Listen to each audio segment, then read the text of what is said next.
Magandang hapon po sa inyong lahat. Ngayong linggo, lubos na magtataas ang presyo ng gas, diesel at kerosene. At kung magtutuloy-tuloy ang disruption sa global oil supply dahil sa giyera, kailangan ng saluhin ng gobyerno ang napipintong economic shock mula sa tumitinding oil crisis. Ang panawagan natin ngayon ay simple at hindi tingi-tingi. Kailangan ng pag-usapan, ihanda at ipasa ang isang emergency supplemental budget package na sa estima ng aking opisina ay aabot ng 52.8 billion pesos. Binubuo yan ng 12 billion pesos para sa transport subsidy, 2.8 billion pesos para sa agricultural subsidy, at least 38 billion pesos na emergency fund para sa OFW reintegration, repatriation muna at reintegration. Sa transport sector, ang working estimate ng aking opisina ay kung ang average fuel price increase ay nasa higit 10 piso kada litro sa loob ng 3 buwan, aabot sa 12 billion pesos ang dagdag pasanin sa gastos sa krudo. 12 billion pesos ang transport subsidy na dapat pag-usapan ngayon. Dahil yan na halos ang projected cost. Kaso, ayon mismo sa Department of Energy, walang bagong pondo sa 2026 budget para sa fuel subsidy. Ang pwede lang daw gamitin ay humigit kumulang 2.5 billion pesos na continuing funds mula 2025. Mga kababayan, 2.5 billion pesos does not answer a potentially 12 billion peso problem. Kung alam ng bilyon-bilyon ang magiging butas, hindi pwedeng ganyan lang kaliit ang pantapat. Sa agrikultura, ganoon din ang problema. Ayon sa Department of Agriculture, 150 million pesos lang ang available na subsidy funding. Pero batay sa ating estimate, kung magtatagal ang mataas na presyo ng fertilizer, ang additional cost exposure sa sektor ay nasa 2.8 billion pesos. Again, the projected burden is at 2.8 billion pesos at ang meron lang ang sektor ay 150 million pesos. That is not protection. Napakalayo. At sa OFW sector, malaki ang paghahanda na kailangan. Ayon sa Department of Migrant Workers na humihingi na ng dagdag budget, ang kanilang 1.76 billion peso emergency fund ay sapat lang para sa limited repatriation. Kung lalala ang sitwasyon, mangangailangan ng large-scale evacuation at reintegration support. Dapat kasama dyan ang income support at employment programs para sa uuwing OFWs. Kaya aabot ang kailangan na pondo sa 38 billion pesos. May pwede bang pagkunan ng pondo para sa supplemental budget? Oo. Nandyan ang tinatayang 70 billion pesos mula sa discontinued flood control projects noong 2025. Mayroon ding 2.5 billion pesos na pondo for farm machinery ng Philippine Center for Post-Harvest Development and Modernization o Mechanization na maaring i-repurpose bilang agri-subsidy. Pwedeng may ma-free up na cash sa pamamagitan ng phased obligation ng ilang large-scale infrastructure projects para hindi buong project cost ang ire-release agad. At syempre, pwede tayong kumuha sa 17.5 billion pesos na pondo para sa pag-host at pag-chair ng Pilipinas sa ASEAN 2026 summits at meetings. Kaya yan kung magre-rationalize ang ating organizers. Kahit nga wala pang batas para sa supplemental budget, pwede nang magsimulang mag-abot ng subsidies even if partly ang mga ahensya gamit ang pondo ng National Disaster Risk Reduction and Management Program na may 23.4 billion pesos sa ilalim ng 2026 budget. Pero tandaan natin, na yang pondo ay nakalaan sa pag-ahon ng mga Pilipinong apektado ng lindol at baha nitong nakaraang taon. Talagang kulang pa ito. Marami pang ibang pwedeng idagdag sa usapan, pero ito muna ang pinakakailangang tugunan na ngayon. Again, due to the present situation, we are urging the passage of a 52.8 billion pesos supplemental budget. 12 billion pesos for transport, 2.8 billion pesos for agriculture, and at least 38 billion pesos in emergency OFW funds for repatriation and reintegration. At higit sa lahat, hindi totoo na wala tayong pagkukunan. Meron. Kailangan lang pag-usapan, pag-isipan at aksyonan na agad. Maraming salamat po. Ma'am, what about yung emergency powers that President Bongbong Marcos will be requesting from the Congress? Wouldn't that be enough po?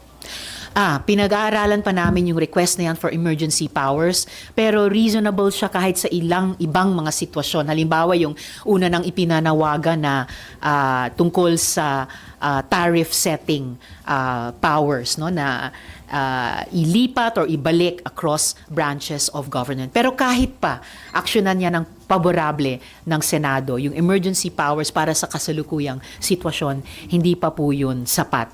Kailangan talaga pakete ng mga responses kasama na itong binanggit kong for OFW repatriation and reintegration, energy subsidy at saka agricultural subsidy. So not enough na tanggalin yung excise tax for oil, ma'am. Kailangan may dagdag na budget pa po. Tama ba? Kailangan talaga ng dagdag na budget. At kahit dun sa pag-suspend ng excise tax, pinag-aaralan pa namin yon, but I've heard another recommendation na pinag-aaralan din namin. It might be even better than suspending the excise tax. At ito yung pag-suspend din ng VAT tax on petroleum and petroleum products. Kasalukuyan naming pinag-aaralan yung ideyang iyon. Isa na lang for me.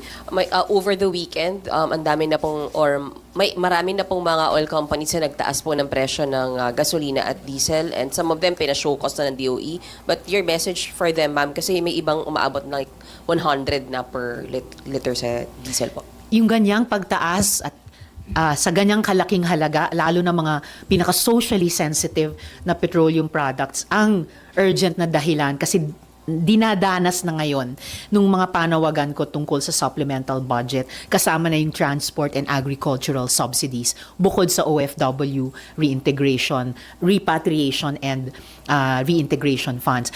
I laud the Department of Energy sa pagsasagawa niya ng kanyang tungkulin na pag-monitor ng consumer protection, lalo na sa ganitong mga emergency situations. At gusto kong makapag-reach out din ang lahat, pati ang gobyerno, civil society, sa mga stakeholders sa private sector. Dahil meron din silang mga kaparaanan at may mga ideyang lumalabas din sa kanila paano nating aagapan ang krisis na ito. But definitely, urgent yung consumer concerns, and also, siguro right behind that and for the long term, kailangan mahila natin yung buy-in ng mga private sector stakeholders sa mas long-term at strategic na energy security program ng gobyerno. Your message dun sa mga nananamantala naman, ma'am, ng mga oil companies, na parang sobrang naman yung jack up ng price. Ang anumang pagsasamantala o pag-jack up ng prices na dagok sa ating mga consumers ay hindi po dapat gawin. I-review po ng mga stakeholders sa private sector, ng energy sector, ano lamang ang pinapayagan sa kanila sa ilalim ng batas at sa maaring iba pang ilabas ng na batas kasama na yung supplemental budget sa gitna ng krisis na ito, at isama yon dun sa industry practices, dapat best practices na meron sila, including in terms of ano dapat yung buffer stock nila o inventory, ano yung mga pricing practices nila. Kailangang makaabot tayo ng isang balanse na poprotektahan ang challenge na nga na efforts ng bawat mamamayan, lalo na yung pinaka-vulnerable, na i-survive ng makatao ang krisis na ito. Okay, Marlon, then Daniel. Ma'am, yung additional budget na 52.8 billion, will that be enough for the year? Kasi we're only the first quarter pa lang. Will that be enough for the sectors you mentioned? Tinataya namin na it will be reasonably enough para sa taong ito dahil hindi rin naman kami makapagpasa ng supplemental budget beyond the current fiscal year. At least nakwenta na namin mga magkano ang kakailanganin dun sa tatlong unang mga sektor sa supplemental budget, yung OFWs, energy at saka energy transport at saka agriculture. And then tignan natin sa budget debates later this year, paano natin dapat i-provide ito kung, wag naman sana, pero kung tumagal pa ang gera sa Middle East para sa susunod na taon. At meron na rin kaming natukoy na ilang mga sources of funding within the current year's budget.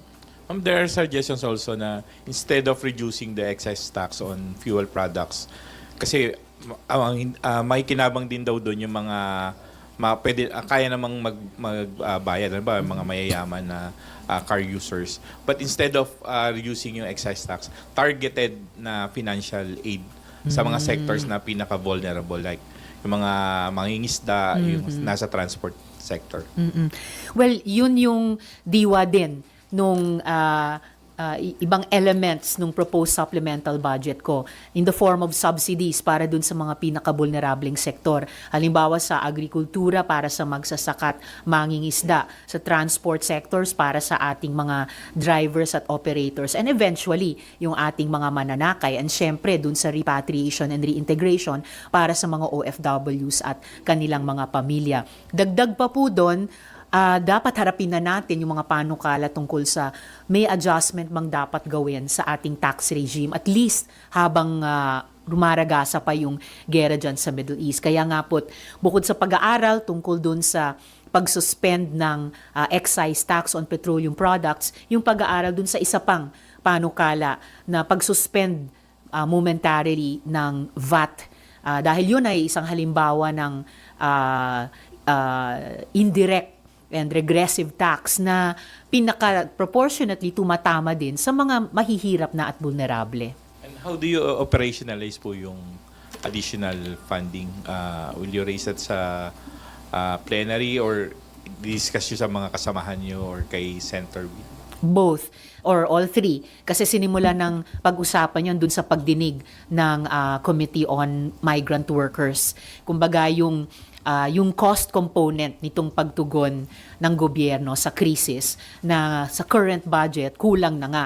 At nagsabi na yung mga departments, DMW, nagsabi na kasalukuyan na silang humihingi ng dagdag pondo, and winelcome talaga nila yung ideya namin ng supplemental budget. Nagbigay na rin ng parang payo yung Department of Finance sa mga pwedeng pagkunan. Sabi nila contingent funds and eventually, hindi pa pwede ngayon, savings. Nagdaragdag po ako ng iba pang nakita na namin sa opisina ko na possible sources of funding para dito sa supplemental budget na ito. Okay, next. Ma'am, para ba yung noong 2020 di ba nagpasa rin yung Kongreso ng Bayanihan Law? Parang magiging ganun po ba siya? Interesting. Pwedeng may ilang mga similarities. Pero ang maganda, if you could call it that, sa ngayon, hindi kami kailangan magsimula from scratch na isang batas na para isang batas na walang kasalukuyang konteksto dahil nagsispring off kami mula sa kasalukuyang GAA na ginagastos ngayong 2026. Nga lang hindi natin inasahan na aatake ang US at Israel sa Iran. Hindi natin inasahan na magka-counter-attack ang Iran dun sa ibang mga bansa sa Middle East na lahat yon ay may mga OFWs tayo na ang mga pamilya nila ay nandirito, and of course, lahat ng mga Pilipino ay apektado ngayon. Ma'am, ano nung po yung tingin niyo doon sa 4-day work week? 4-day work week. Lahat naman ng mga proposals na lumalabas ngayon ay dapat lamang pag-aralan. But some ideas are better than others. Some ideas ay mas sustainable. Some ideas ay mas comprehensive at saka strategic. So, yun ang hinahanap ko rin, yung effective immediately kasi urgent yung situation. At the same time, bahagi ng isang mas strategic na pagtugon na paano ba natin ise-secure yung ating mga OFWs sa mga host countries nila sa ngayon, paano tayo magpo-provide ng decent jobs para sa kanila dito sa Pilipinas kahit walang gera bilang isa pa at probably better option, paano natin makakamit sa wakas ang energy security na gustong-gusto natin kahit bago sumiklab itong gera, paano natin palalakasin, no? Balikan at palakasin na sa wakas yung ating agricultural sector. So, napaka-terribleng sitwasyon ngayon, pero sabi nila ang anumang krisis ay pwede rin nating gawing pagkakataon. So, yun ang dapat din sanang dapat gawin ng gobyerno. Sen, yung tungkol lang po doon ulit sa oil and yung para kasing kalaban po natin ngayon, oras, yung biglaang pagtataas ng presyo ng oil companies and yung calls ng sectors for subsidies. Pero sa legislative calendar din po kasi mag-a-adjourn din po ang session. Ano po yung magiging timeline nyo ngayon? Kaya po ba in a nick of time to address all the concerns? Well, syempre kung dalhin din ng mga kasama ko sa Senado itong panukala kong supplemental budget in those categories and in those amounts, kung makukumbinsi sila o sasang-ayon na yung mga identified namin so far na sources of funds ay oo nga pwedeng pagkuhaan para buuin yung kakailanganing pera. Always, where there's a will, there's a way. Kahit marami po kaming sinusulong ng mga panukalang batas pa, dinidinig ng mga investigasyon, buti na lang, hindi pa budget season ulit. Or kahit pang may umabot na anumang mga impeachment trials, trabahong lahat yan ng Senado kung sakali. And this crisis is upon us at yung Senado bilang bahagi ng Kongreso, hindi kami pwedeng hindi kumilos as a legislature, as part of a legislature. So, pag ito ay sinuportahan ng mga kasama ko, itong panukala ko, isasagawa namin within the remaining time of this session. At wala rin palang nagpipigil na mag-special session kapag kinakailangan at ito ipinanawagan. Sorry, ma'am, could you walk us through the process po nitong hinihiling ninyo? Paano po ba to? Maghi-hearing pa?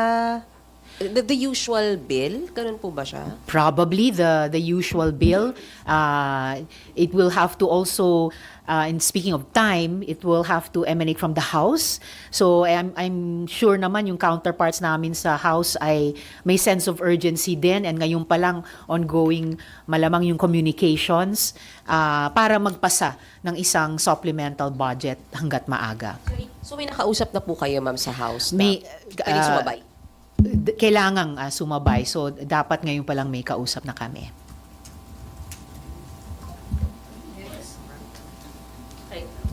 Ma'am, related po dun sa question ni Ate Mayan, nakausap niyo na rin po ba si Senwin about this?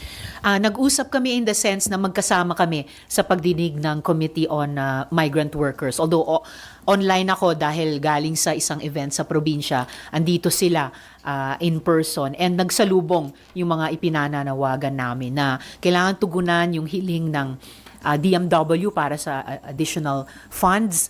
Pareho kaming banggit ng supplemental budget, and I felt there was support around the table sa committee hearing na yon. I'm sorry, last na. So maghi-hearing, magko-committee report, mag-plenary debates. So kaya ba siya before nga matapos? Before Kailangan kayanin, and of course, kapag ganun ang mapagkasunduan ng both houses, I suppose hihilingin din yung suporta ng executive. Dahil executive ang madadagdagan ng pondo para tugunan ang mga urgent na problema sa krisis na to ng ating mga kababayan.